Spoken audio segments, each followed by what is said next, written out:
Salut à tous, j'espère que vous allez bien. Excusez-moi, je vous fais une petite intro un peu pourrie à l'arrache, il est 6h40 du matin, bon la lumière elle est pas ouf, c'est pas grave. Si vous avez vu mes précédentes vidéos, je vous parle souvent de ma technique de palissage des tomates. Je vous ai promis que j'allais vous faire une vidéo, c'est aujourd'hui. Aujourd'hui on est le 8 mai, vous avez peut-être déjà planté vos tomates en extérieur. Si c'est le cas, il va falloir penser à la stratégie que vous allez mettre en place pour les entretenir. Qu'est-ce que ça veut dire? Eh bien tout simplement les attacher, les faire tenir sur un support. C'est ce qu'on appelle le palissage. La tomate est une plante qui buissonne et qui fait beaucoup de branches. Elle pousse aussi très haut, plus de 3 mètres pour certaines variétés. Donc si vous ne l'entretenez pas, ça va être une véritable forêt vierge de tomates.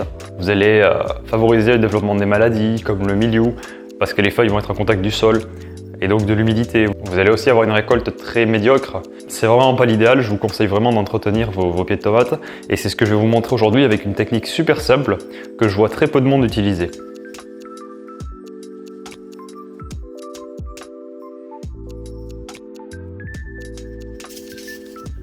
Avant de commencer, j'aimerais préciser que cette technique s'adresse aussi bien à ceux qui font une petite culture de tomates, entre 2 et 3 ou 5 pieds maximum, et ceux qui font une dizaine ou une vingtaine, voire une trentaine, voire plus de pieds de tomates. C'est une technique qui est vraiment très flexible et qui peut s'adapter à tout type de culture, tout type de terrain. La première chose que vous allez devoir faire, qui sera la plus difficile et la plus contraignante au final, c'est de vous procurer le matériel, notamment les supports qui seront des piquets, notamment en acacia pour nous avec la tête taillée en pointe. Mais vous pouvez utiliser n'importe quoi qui ressemble de près ou de loin à de solides tiges, que ce soit en fer, en bois, en bambou.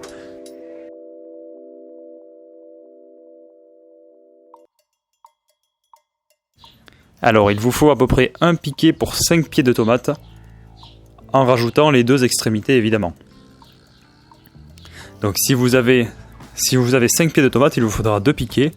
Si vous en avez 10, il vous faudra 3 piquets. Si vous en avez 15, il vous faudra 4 piquets et ainsi de suite. Libre à vous de faire preuve d'imagination pour trouver quel matériel vous allez utiliser. Qu'il soit taillé en pointe ou non, cela a assez peu d'importance. Le but étant que ces piquets soient solidement ancrés dans la terre et nous allons voir 3 techniques différentes pour réaliser ceci. La première que j'utilise tout le temps, elle est assez exotique, elle utilise un outil un peu moyenâgeux et farfelu. C'est tout simplement un pot en fonte sur lequel a été fixé 2 tiges métalliques servant de manche. Donc vraiment quelque chose de tout à fait rudimentaire et artisanal pour rester correct. Et vous allez tout simplement vous en servir pour taper dessus. C'est une des meilleures techniques pour pouvoir enfoncer quelque chose par en haut. Et là vous avez quelque chose qui est bien planté. Je doute que vous ayez ou que vous trouviez ce genre d'outil chez vous, mais je vous montre la façon dont je procède au cas où, cela peut-être vous inspirera. Donc avec ce genre d'outil, il suffit simplement de taper sur le sommet de votre support, de votre piquet, plusieurs fois jusqu'à ce qu'il rentre assez profondément. Alors un petit détail dont je n'ai pas encore parlé, c'est la taille des piquets. Alors la taille dépendra essentiellement de la variété de tomates que vous cultivez.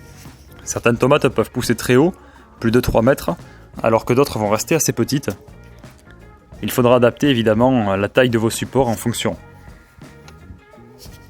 Alors maintenant je vais vous montrer la deuxième méthode avec le second piquet, que celui-là nous allons disposer environ 5 pieds de tomates plus loin. Vous pouvez également les rapprocher. Alors voici une méthode qui s'adressera certainement à un plus grand nombre d'entre vous. Vous allez tout simplement avoir besoin d'une pelle et d'une tarière. Alors la tarière, qu'est-ce que c'est? C'est un outil que vous allez positionner au-dessus de la terre et que vous allez faire pivoter sur lui-même. Et par effet de rotation, eh bien, la terre va remonter sur les plateformes. Et cela vous permet de faire des trous assez facilement. Alors quand je dis assez facilement, vous allez voir que c'est physique. Donc, vous allez dégager de la place entre vos pieds de tomates. Et vous allez commencer à creuser un trou suffisamment profond. Vous n'êtes pas obligé d'aller chercher de l'eau non plus.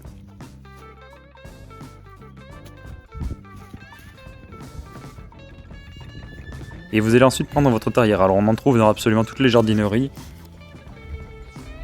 Si vous avez beaucoup de trous à faire, bon courage. C'est l'avantage du jardin, c'est que vous faites à la fois votre sport quotidien.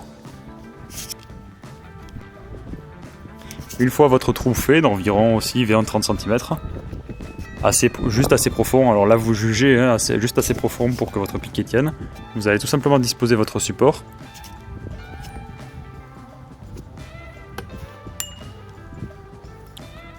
Une fois ceci fait, vous allez reprendre votre pelle. Alors pour cette technique, le support n'a pas besoin d'être taillé à l'extrémité en pointe, voilà. Puisque tout simplement le trou, vous allez déjà le faire. La pointe permet d'enfoncer dans la terre et donc d'éviter d'avoir à faire un trou. Et là, vous allez tout simplement remplir votre trou de terre. Vous allez tasser fermement avec votre pied autour de la base du support. Et continuez de mettre la terre jusqu'à ce que cela vous semble assez solide. Voilà pour la deuxième méthode qui sera plus facile pour beaucoup d'entre vous et qui nécessite du matériel assez courant. Et pour la troisième méthode, elle ressemble un peu à la première, sauf que cette fois-ci, j'ai voulu la faire avec un objet que vous allez plus facilement trouver. Tout simplement une masse en fer. Comme avec un gros marteau, vous allez tout simplement taper sur votre piquet jusqu'à ce qu'il s'enfonce. Alors évidemment, cette méthode ne fonctionne que si vous êtes assez grand et plus haut que vos piquets. Sinon, ça va être un peu difficile, d'où l'intérêt du premier outil qu'on a vu. Et selon la méthode de votre choix, vous allez réaliser ceci pour autant de piquets qu'il vous faudra. Donc comme on l'a vu tout à l'heure, un piquet pour tous les 5 pieds de tomates environ. C'est la distance optimale que j'ai trouvée avec l'expérience, en testant différents schémas. C'est une distance où les piquets ne sont pas trop près, c'est-à-dire qu'on ne gaspille pas de l'énergie et du matériel pour rien. Et c'est à la fois la distance où ils ne sont pas trop loin, parce qu'il faut savoir que quand les pieds de tomates vont grandir, que nous allons les attacher, comme vous verrez plus tard, à des fils tendus entre ces piquets, et bien le poids concentré au milieu va exercer une force qui va tirer les piquets les uns avec les autres. Et si ces deux piquets sont trop éloignés, la force est beaucoup trop importante et cela va faire céder la structure. Et ce n'est pas ce qu'on veut. Donc une fois cela réalisé, vous allez vous procurer le deuxième matériel que vous avez besoin. Idem pour celui-là, on peut le trouver facilement en jardinerie, toutes les jardineries doivent en avoir. Alors j'utilise des bobines de fer de ce type qu'on va trouver en jardinerie. Vous pouvez très bien utiliser de la ficelle, de la corde, de la jute, si vous préférez les matériaux biodégradables. Sachez juste que ce sera un peu moins résistant et pas durable dans le temps. Ils sont en général vendus en rouleaux de plusieurs longueurs, 20, 40, 60 mètres. Alors comment on fait? Vous allez enrouler votre fil autour de votre piquet et pour savoir à la hauteur à laquelle vous allez le positionner, vous allez regarder la hauteur de vos pieds de tomates qui sont pour l'instant par terre. Et vous allez juger à peu près de la hauteur moyenne de vos branches de tomates. Une fois que vous aurez bien positionné à la verticale votre fil en rapport de la hauteur de vos tomates, vous allez faire 2 tours autour du piquet ou du support. C'est très important de faire 2 tours et non pas un seul, sinon cela ne tiendra pas. Et vous allez bien serrer fermement et que ce soit votre ficelle ou votre fil de fer, vous allez dans un cas l'entortiller, dans l'autre faire un nœud. Et ensuite vous allez pouvoir le dérouler. Alors si vous avez plus de 3 piquets, vous allez enrouler votre fil au niveau de piquet intermédiaire, toujours à la hauteur moyenne des pieds de tomate. Vous allez l'enrouler et faire en sorte que vous puissiez serrer, que vous puissiez tirer pour bien faire tendre le fil. Et c'est très important que le fil soit bien tendu, qu'il ne soit pas flottant. Et vous allez répéter l'opération autant de fois que vous avez de piquets, jusqu'à ce que vous arriviez à l'extrémité opposée. Donc dans ce cas-là, vous allez maintenir la tension du fil et vous allez enrouler ce qu'il vous reste. Ou si vous en avez trop, vous pouvez très bien le couper. Et finir par faire un nœud ou l'entortiller. Voilà, tout simplement. Pour résumer tout ça, vous allez simplement tirer un fil entre les différents supports de votre palissage, vos différents piquets. Vous n'avez plus qu'à veiller à ce que le fil soit bien tendu et le tour est joué.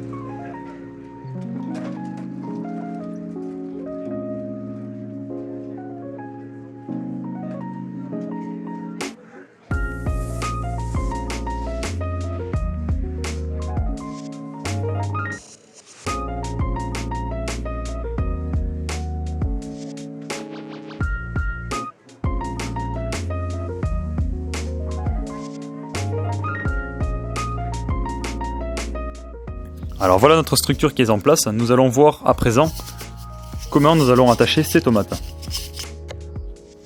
Alors vous l'avez sûrement remarqué, mais j'ai perdu les séquences vidéo où j'entretiens les tomates. Alors je vous en ai pris de nouvelles. Donc je vais vous montrer comment j'entretiens ces tomates. Alors ici elles ont été entretenues dès le départ, donc elles sont beaucoup moins feuillues que celles qu'on a vues précédemment. Mais ce n'est pas grave parce que de la même façon vous allez comprendre le principe. La première chose à faire sur des pieds de tomates qui n'ont jamais été entretenus, c'est de repérer les tiges principales. Il y a forcément une ou deux tiges principales à la tomate, ce sont les plus grandes, avec un œil au bout, ou alors même dans certains cas elles ont déjà fait des fleurs. Donc c'est facile à repérer. Quand ils sont jeunes, les plants de tomates sont très fragiles, donc faites attention quand vous les manipulez. De même, les fleurs sont très fragiles aussi. Une fois que vous avez repéré vos branches principales, vous allez commencer à enlever tout ce qui se trouve autour de la base du pied, c'est-à-dire les feuilles et les gourmands. Alors les gourmands, qu'est-ce que c'est? Ce sont tout simplement les tiges, les branches de tomates qui vont pousser au niveau du nœud qui est formé entre les feuilles et la tige principale, et le tronc si vous préférez. Et c'est ce qu'on appelle un gourmand. Alors une grande question revient souvent, est-ce qu'il faut laisser ou enlever les gourmands? Je ne veux pas vous dire que j'ai raison, mais je vais vous dire ce qui fonctionne à tous les coups et qui marche. Je n'ai jamais eu aucun problème. Le meilleur moyen d'avoir une grosse récolte avec des bons fruits et des fruits abondants, c'est d'enlever tous les gourmands et de ne laisser que 2 voire 3 tiges maximum. Et tout le reste, toutes les autres tiges, vous les enlevez. Alors attention, n'enlevez pas les feuilles. Enlevez simplement les gourmands, les branches qui ont des têtes au bout. Donc celles qui poussent au niveau des nœuds. Pour cela, vous allez vous munir d'un ciseau et vous allez tout simplement venir inciser à la base ces gourmands. Vous pouvez aussi le faire à la main, mais c'est quand même plus facile et plus propre avec un ciseau. Bien, vous voyez que sur ce pied qui n'est pas très touffu, il y a énormément de gourmands, que ce soit petits ou grands. Alors vous pouvez les laisser pousser avant de les couper, vous n'êtes pas obligé de les couper systématiquement dès qu'ils sont tout petits, vous ne n'allez pas les laisser trop pousser. Alors je vous explique pourquoi. Plus vous allez laisser de tiges à la tomate, de gourmands, de branches, plus elle va faire de fleurs et donc plus elle va faire de grappes de fruits. Or, plus il y a de grappes de fruits, plus la tomate est obligée de partager ses nutriments, elle est obligée de partager son énergie, et donc moins gros seront les fruits. Et le bon équilibre selon moi, c'est entre 2 et 3 tiges principales, qui vont faire de beaux bouquets de fleurs et qui vont faire de belles grappes de tomates, avec des tomates de très bon calibre. Alors pourquoi est-ce que je vous conseille d'enlever les feuilles à la base de votre tomate? Parce que ces feuilles-là vont être les premières en contact avec le sol et donc l'humidité. Et ce sont les premières à risquer de contracter une maladie, ou du moins de développer les maladies. Et il est préférable d'aérer le pied au niveau du sol. Il y aura bien assez de feuilles sur les parties supérieures. Donc la tomate fait très vite beaucoup de tiges, et donc faites attention, soyez vigilants à enlever les gourmands et tout ce qui est nécessaire, tout ce qu'il faut. La tomate est une plante qui a besoin d'être propre, d'être bien entretenue, bien taillée. On voit trop souvent des forêts vierges de tomates, ce n'est jamais très bon, et ça ne donne jamais de très bonnes récoltes. Bien, maintenant vous allez amener la tomate à la base de votre fil de fer ou autre que vous avez tendu comme on l'a expliqué tout à l'heure. Un petit conseil sur l'orientation de vos pieds de tomate. Donc pour l'attacher, vous avez plusieurs solutions. Bon, si vous avez très peu de pieds, la solution la plus économique, c'est d'acheter du fil, de la ficelle. Là, c'est du fil de jute que j'utilise.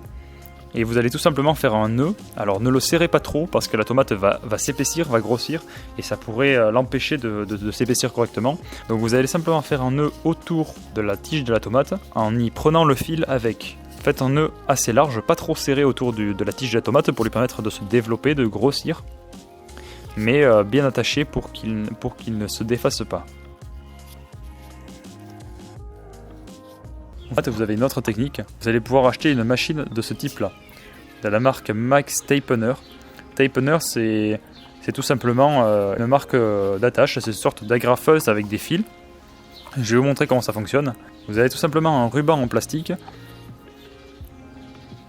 Voilà, à l'intérieur, sous forme de rouleau, rechargeable.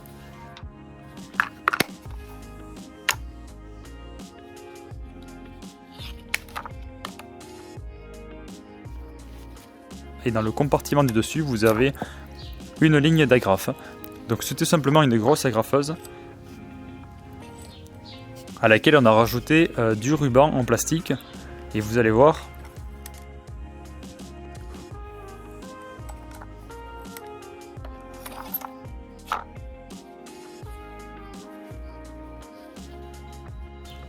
il vous suffit simplement de prendre le fil ainsi que la tige de la tomate et d'appuyer comme si vous agrafiez 2 feuilles ensemble.